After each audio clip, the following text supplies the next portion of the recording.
بسم اللہ الرحمن الرحیم۔ السلام علیکم دوستو۔ حضرت اسید رضی اللہ تعالیٰ عنہ کا گھوڑا فرشتوں کو دیکھ کر بدکنے لگا۔ صحیح بخاری شریف میں ہے کہ حضرت اسید بن حضیر رضی اللہ تعالیٰ عنہ نے ایک مرتبہ رات کو سورہ بقرہ کی تلاوت شروع کی تو ان کا گھوڑا جو ان کے پاس ہی بندھا ہوا تھا اس نے اچھلنا، کودنا اور بدکنا شروع کر دیا۔ آپ رضی اللہ نے قرات چھوڑ دی تو گھوڑا بھی سیدھا ہو گیا۔ آپ رضی اللہ نے پھر پڑھنا شروع کیا تو گھوڑے نے پھر بدکنا شروع کیا۔ آپ رضی اللہ نے پھر پڑھنا موقوف کیا تو گھوڑا بھی ٹھیک ٹھاک ہو گیا۔ تیسری مرتبہ بھی یہ ہوا، چونکہ ان کے صاحبزادے یحییٰ جو گھوڑے کے پاس ہی لیٹے ہوئے تھے، اس لیے ڈر معلوم ہوا کہ کہیں بچے کو چوٹ نہ آ جائے، قرآن کا پڑھنا بند کر کے اسے اٹھا لیا۔ آسمان کی طرف دیکھا کہ جانور کے بدکنے کی وجہ کیا ہے۔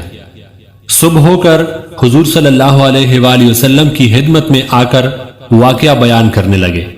آپ صلی اللہ علیہ وآلہ وسلم سنتے جاتے اور فرماتے جاتے، اسید رضی اللہ پڑھتے چلے جاؤ۔